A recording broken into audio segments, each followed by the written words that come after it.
I'm Sarai. And I'm Haley. And this is Seamwork Radio. Welcome back to Seamwork Radio, where we share practical ideas for building a creative process so you can sew with intention and joy. Today, we're talking about something that a lot of us know very well, which is the sewing binge. So those are those stretches of time when everything lines up and you can just sew. We're going to cover how to set yourself up before a binge so you don't waste a single hour, how to choose projects that are actually suited for extended sewing sessions, how to stay focused and maintain quality when you're in a deep flow state, and how to handle the crash that sometimes follows. All right, Haley, tell me about a time when you went into a sewing session with big plans and something completely derailed it. What happened? So I'm actually embarrassed to admit this isn't like an individual time. This is something that has derailed me on more than one occasion. But I chronically don't buy enough fabric. And this is because a lot of times I buy a fabric and then come up with a project later. So it's like a yardage mismatch. Yes. So there have been plenty of times where I'm like, yes, I'm going to like cut and sew today. It's going to be a great day. And then I go and lay all my pattern pieces out. And I'm like, oh, no amount of creative layouts could save me from this situation. And I think it can be really derailing because especially if you're really excited about the particular project you have in mind, it can be hard to pivot. Yes. I'm a little concerned about that because I am planning to make a Morgan t-shirt for the summer, and I have some pointelle knit fabric for it from my stash that I got in a fabric swap here at Seamwork HQ. And it's like so perfect. I love the fabric. It's nice and stretchy. It has good recovery, but it is not a big piece and it's kind of oddly shaped. So I'm really hoping that doesn't happen to me. Yeah. I hope that the fabric gods are in your favor. Yes. Be they ever in your favor. Well, this happened to me last year in the middle of, I think it was fall sewing. So I had all these plans. I was working on all these projects at once. And then my sewing machine broke. And I had to take it in for servicing, which is fine. But it was going to be like over a month before I could get it back. They were really backed up. So I felt really derailed because I had so many plans and I actually had time set aside to do the sewing. And I was also working on a quilt last year. I think I've probably mentioned this on the podcast where I was sewing a block of the quilt every month. So I didn't want to lose that month and not have a block for the month. So I ended up buying a second sewing machine, which I'm actually really happy that I did because now I have a backup, but also right now I'm sewing a denim skirt with a lot of top stitching and I can use both machines. So handy. Which is so nice. Oh my gosh, it's speeding things up so much. I love it. Someday I'm going to become a member of the 2-machine club. It's great. It's really great. And it was not, it's a Janome. It's an inexpensive Janome. It wasn't a lot of money, but it's really nice to have. Definitely not necessary, but nice to have. Well, if you have an icebreaker for a future episode for us, you can leave a question for us. If you leave it in a 5-star review on Apple Podcasts, or you can leave it in a comment on Spotify, and we'll answer it in a future episode. But those 5-star reviews and ratings really help other people to find the show. So we super, super appreciate when you guys leave us a nice review. All right, well, let's get into our topic for today. So most of us don't get to sew every day. I know that I don't. Life just doesn't usually work that way. We've got work and we've got family and we've got obligations. So when a real stretch of time opens up, like a long weekend, or you have a week off, or you have a slow season, there's this just feeling of like, finally. But a lot of times that window closes and we look up and we realize we didn't make nearly as much progress as we'd hoped. So maybe you spent half the day prepping, or maybe you got paralyzed choosing a project, or you got deep into something and then the fatigue caught up with you. I've had this happen so many times and the anticipation is so high and then the reality doesn't quite match it. And I've noticed it usually isn't really about the time, it's about how I used that time. So the good news is that a few small shifts in how you prepare and how you pace yourself can make a binge feel really satisfying instead of kind of depleting. So, Haley, when you think about your best sewing binges versus your worst ones, what really made the difference for you? I think that when I think of my best ones, I went in with a plan. Mm-hmm.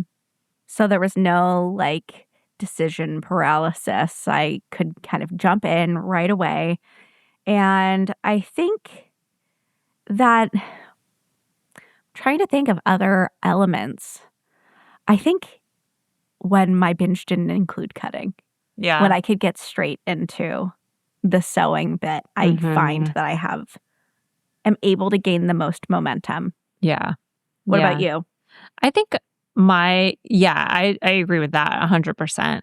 I think just kind of more generally, just feeling like prepared Mm-hmm. is really helpful for me, and making sure that, like, for example, when I was working on this denim skirt that I'm working on now, and I mentioned having the 2 sewing machines, the day before I was going to go in and actually do the majority of the sewing, I made sure to set up both machines. I Mm-hmm. threaded both machines, got my serger all set up, like everything ready to go, because I feel like when I do that, there's no barrier. I can just step right in and get Mm-hmm. to sewing and enjoy the process of actually sewing, rather than thinking through all the little steps that need to happen first. Yeah. Do you find that you tend, like, that's typical for you, that you tend to go in with a plan? And, like, what does your planning process for that look like? Yeah, I think I usually have projects. I don't usually cut and sew on the same day. So I usually have projects ready to go, Mm-hmm. and then I know what I'm going to be working on. Um, Sometimes I have multiple projects and I can choose between them, but I like to have some kind of plan and have some setup done before I go in. It just helps me to get into the flow a lot faster. Yeah. What about you? Yeah. My like ideal is at a minimum, I don't want to be cutting on my binge days. I'm okay with Yeah. like some level of setup. For me, my barrier is that my cutting table and my sewing table are the same table. Hmm. So it's a natural stopping point for me when I put all of my cutting stuff away and set up my sewing machines. And Yeah. a lot of the times I'm like, do I really want to start sewing right now? The answer is usually no. um, so having everything cut out, marked, I feel like marking is is more important to me than my threading or anything like that. But yeah, I feel like that's my bare minimum. I will, depending on how ambitious I'm feeling when I'm prepping, I may do more than that. But at the very Yeah. least, I got to cut it all. Yeah. I don't want to get out those pattern pieces again. Hmm. So interfacing, cut, everything marked, non-negotiable. Oh, so you put away all your pattern pieces after you cut them out. See, I Yeah. always leave them out just in case I miss something. Yeah, that's probably smart. Sometimes I'm like, wait, there's supposed to be a notch here. There's no notch here. It just feels so like nice to not be like, I'm done with that. It is. It is nice when you can put away. But then I always feel like every time I do that, I miss something and I have to pull them out.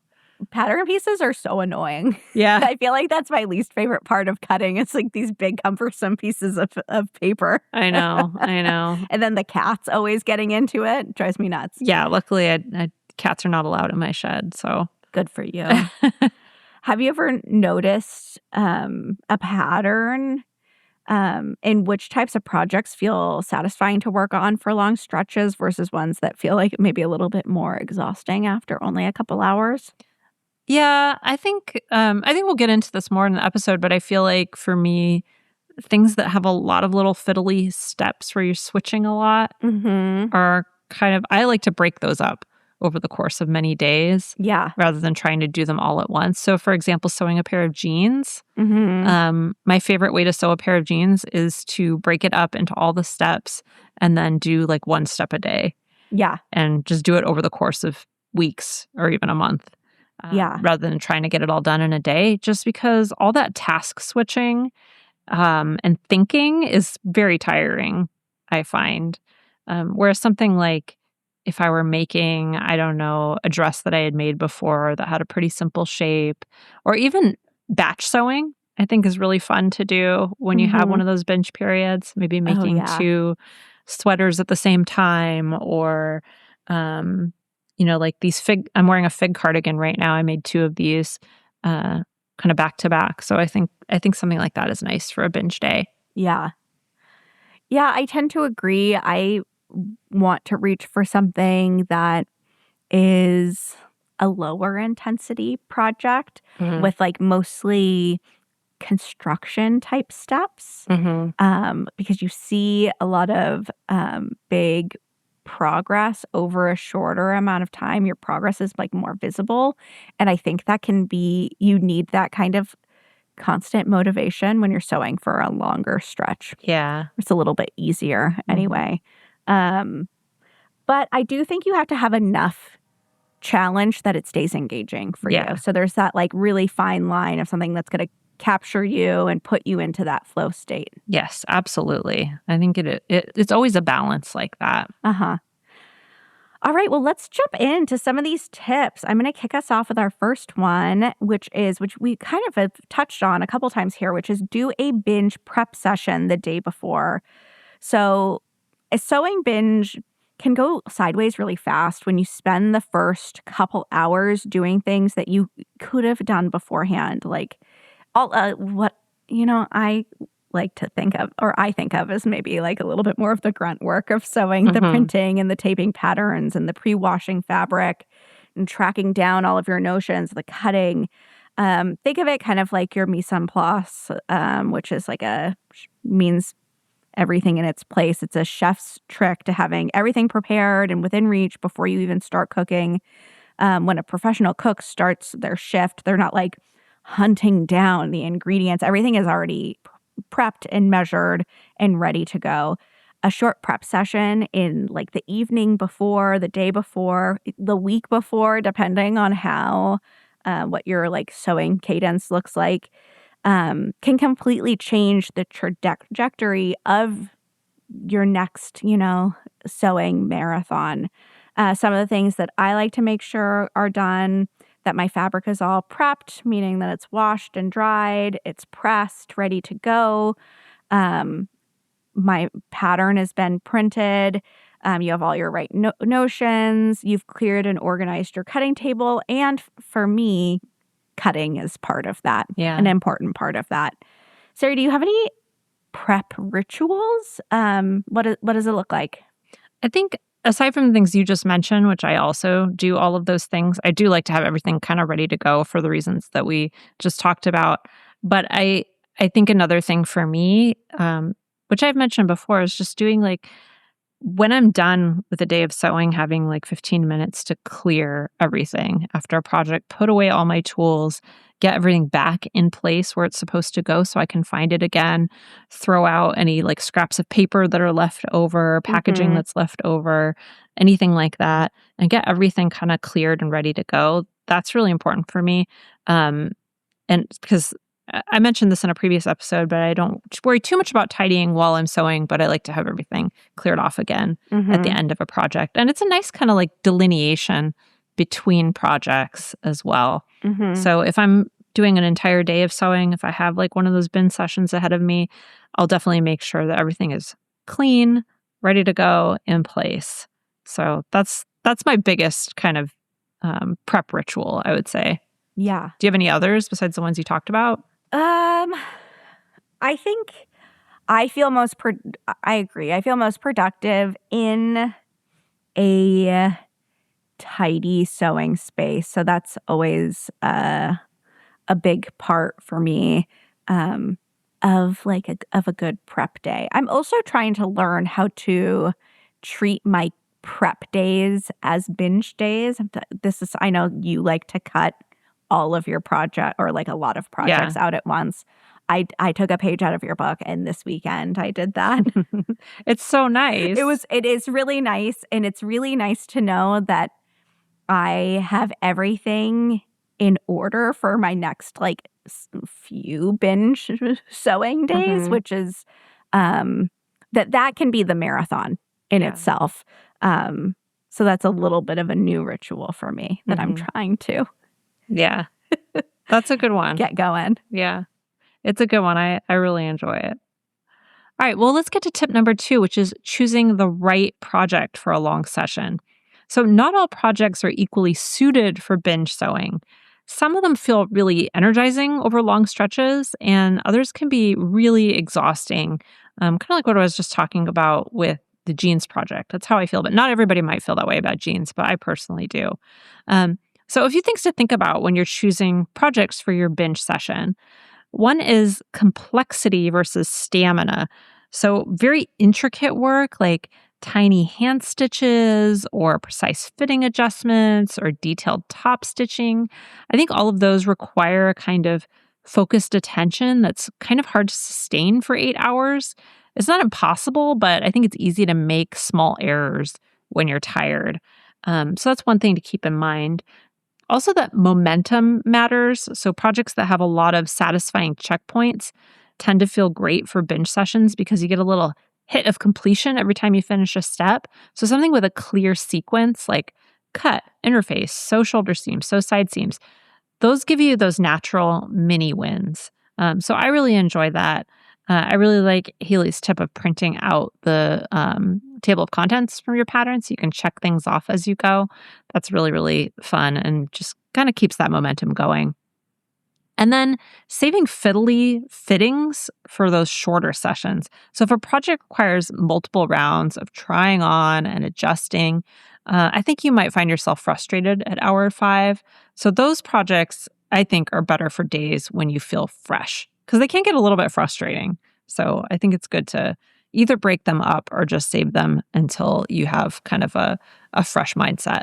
Yeah, that's such a good tip. I do think that long fitting marathons can really leave you feeling depleted, and it can also, I think, make your decision-making skills a little bit impaired, and that's definitely something you don't want when you're working with the mathematics of fitting. Yeah. I think anything where you're making tons of decisions is naturally going to be a little bit more tiring. Yeah, absolutely.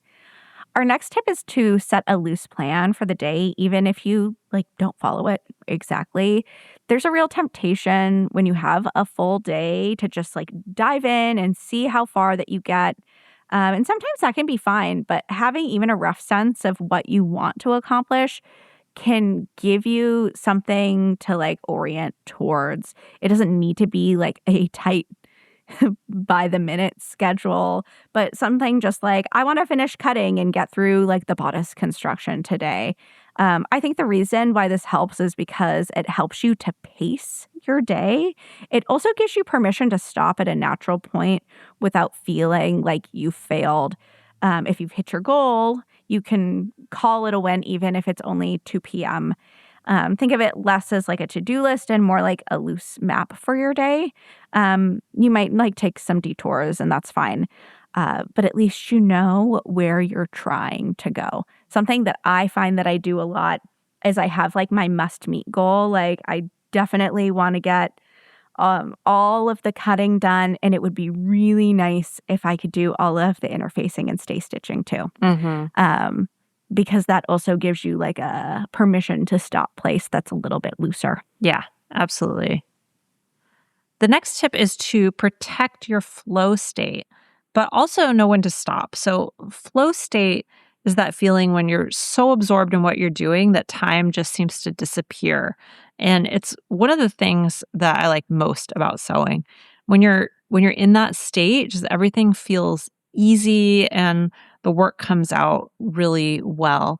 And kind of touching on what Haley was talking about earlier, it really requires that you are in a place where things are a little bit challenging, but not too challenging.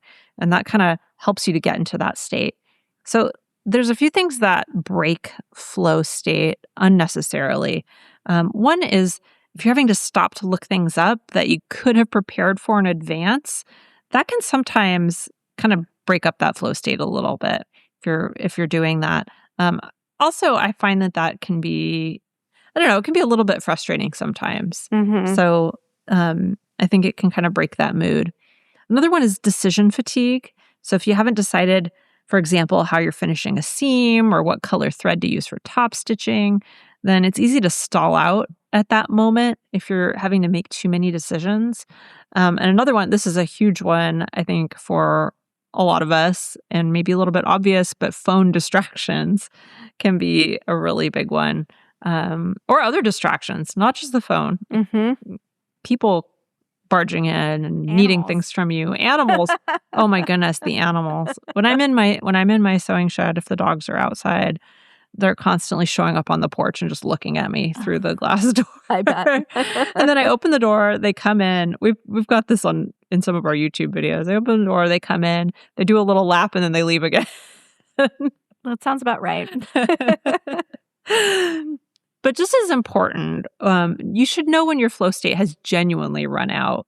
I think there's a version of binge sewing where you push past the point of good judgment, and that's when mistakes happen. And mistakes can cost you time to fix and leave you feeling less proud of the finished piece. So if you're making errors you wouldn't normally make, that's your signal that maybe you've pushed past that point.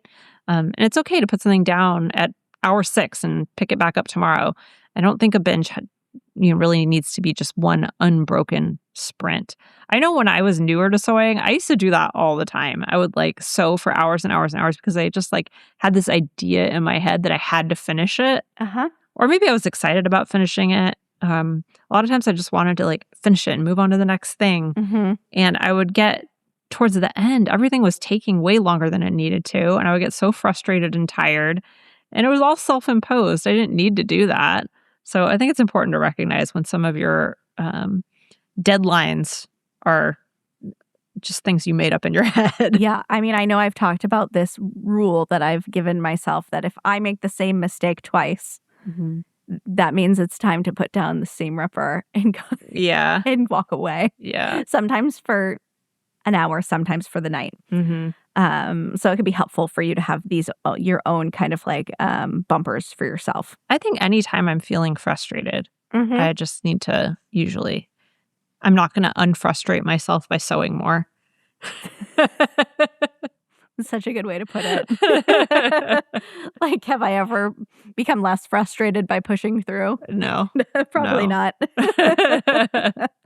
Just the other day, I messed up something. I made this posy dress, and I really, really liked it. And it had this really cool scallop detail that, again, it's on the YouTube channel if you guys want to see it.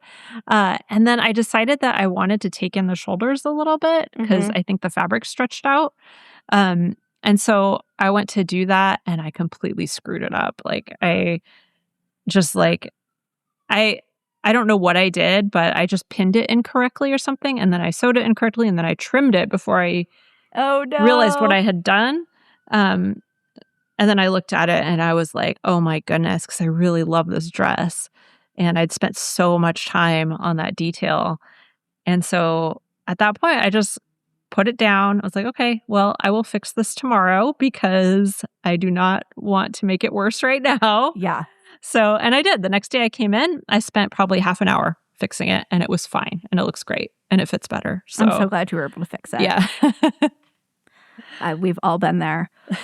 Well, our next tip is to give yourself some transition time between tasks. And this sounds counterintuitive when you're trying to really maximize your time, but short mental resets between tasks can actually keep your energy a little bit more consistent throughout a long day.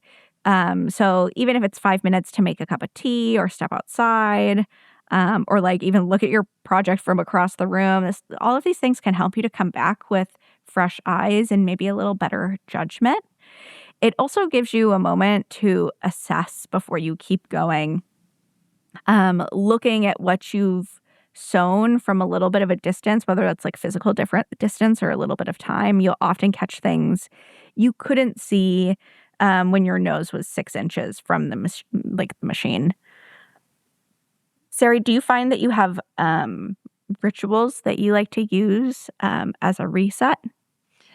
Oh, that's a good question. I don't know that I have a ritual necessarily, but this is going to sound funny, but so when I first posted videos of my sewing shed on our YouTube channel, somebody was like, "But where's the bathroom?"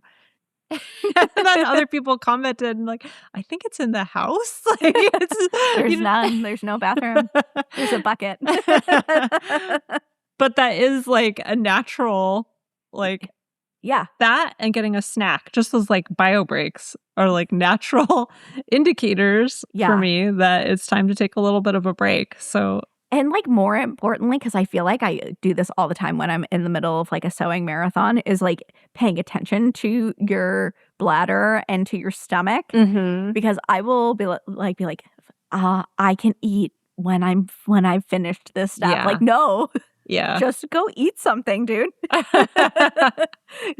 Yeah. I promise it'll be easier after you've eaten. So much easier. I'm like, no, I need like the biological pressure of a full bladder in order to finish the zipper. I know. That can happen, but it's not healthy to hold it. So yeah, it's a good reminder to take a break every once in a while. Yeah, I feel like my kids are really good built-in breaks because there's not a chance that I'm going to go an hour or two before them coming in and wanting to help, I say with air quotes. Yeah, same with my dogs. Various degrees of helpfulness. I do like to leave. I usually leave a pile of scraps on the floor or like a pile of scrap paper. Because those are really good little built-in buffers for them to help. Yeah, little like I don't know what the term is, like little fake things to distract them. Like, look over here. Busy work. Yeah. All right, the next tip is to plan for the post-binge dip. And don't let it fool you because this one really doesn't get talked about enough. I think after a really intense creative session, a lot of people experience kind of a flat feeling because the excitement winds down, the adrenaline fades. And after that, sometimes you don't feel like sewing again for like a week. And I think that's totally normal. And it doesn't mean that you burn yourself out permanently or something. It's just the natural rhythm of creative energy. So I think a few things that help. One is to end your binge session at a good stopping point. So ideally somewhere that you're genuinely excited to return to and not in the middle of a confusing step. Another one is to, before you close your sewing room up, just make a quick note of exactly where you are and what comes next. And that way, when you come back, even if it's days later, you're not spending 10 minutes trying to remember what you were doing last time. And then finally is to just give yourself permission to rest without guilt. Because I think that break is just part of the process. Sometimes you just need a little bit of time off after you've done a lot of sewing. And I think that's just kind of a part of it. And I think the little bit of space from a project often makes you see it more clearly as well. Because some of my best finishing decisions have come after a few days away. Sometimes it just helps you to clear your mind and come back later. Yeah, I think that it's important to recognize like the benefits of a sewing marathon and what are some of the drawbacks. And like when we can work with the energy of that instead of like against it, I think we can do, make less mistakes and have more impactful sewing sessions. Yeah, I used to hate when I would sew something that required you to hang it overnight before you could hem it. I was always like, but I just need to hem it and then it's going to be done. I hate that. But now I like it. It's a nice little stopping point and it's always it's nice to come back and just put those finishing touches on. And also so motivating when you're like, oh, I definitely want to sew after dinner tonight because all I need to do is hem this dress. Yeah, and then it's done. And, Yeah. All right, well, let's pull it all together and I'll recap what we shared today. Tip number 1 was to prep the day before. So have your fabric washed, your pattern cut, and your notions gathered. Number 2 is to choose projects with natural momentum and save fiddly fitting for those shorter sessions. Number 3 is to set a loose plan so you have direction without rigidity. Number 4 is to protect your flow state, but know when to put it down for the day too. Number 5 is to use short transitions between tasks to reset and just check your work. And number 6 is to expect the post-binge dip and plan for it. So end on a good note and leave a breadcrumb for your future self. So for me, I think this really comes back to something that I believe in just about sewing in general is that it's just a series of decisions. And I think when you have a sewing binge coming up, it's no different. The decisions you make before you even sit down at the machine are really just as important as the ones you make while you're actually doing the sewing. So when I'm intentional about my prep and about my pacing, I almost always come away from a long sewing day just feeling really satisfied and not just like finished. What about you, Haley? What's your takeaway? My takeaway is that I think it's kind of like not a counterpoint to a sewing marathon, but something that I like to think of is that, or I like to give myself permission to pace my sewing in a way that works for the season of my life that I'm currently in. And I've been sewing for 17 years. So sewing has seen me through many seasons of my life with varying degrees of free time. And there's been times where I've sewed like nearly every day for like a half hour at a time. And there's also been times where the only sewing that I get done is in like 1 or 2 monthly sewing marathons. And I think I used to feel a lot of like guilt and judgment around that, comparing my current sewing habits to my past ones. And sometimes that guilt can be a barrier to actually sewing, because you think that your sewing should look one way, but when really something else is working, just works for you in this moment. I think being honest with yourself about what is working, and then don't fight it. Yeah. Don't waste the energy on going against it. I think that the times where I fought it were the times where I suffered my biggest sewing slumps. So if you're in a season of your life where sewing marathons are like the only way you get things done, and you're comparing yourself to your friend who sews every single night, knock it off. Or if it's like vice versa, the fact that you're sitting down and doing it at all is what I think is what's most impressive. Yeah, you have to find the practice that works for you. Yeah. And that can change. You're totally right. Well, we've talked a lot today about choosing the right project and making the most of your time. And one of the things that helps me most with that is having a clear picture of which projects I actually want to prioritize. So if that resonates with you, I'd love for you to check out our free wardrobe planning kit. So it includes our free wardrobe planner plus the essential tips you need to build a sewing plan for the season. So when that binge window does open up, you already know exactly what you're going to make and why.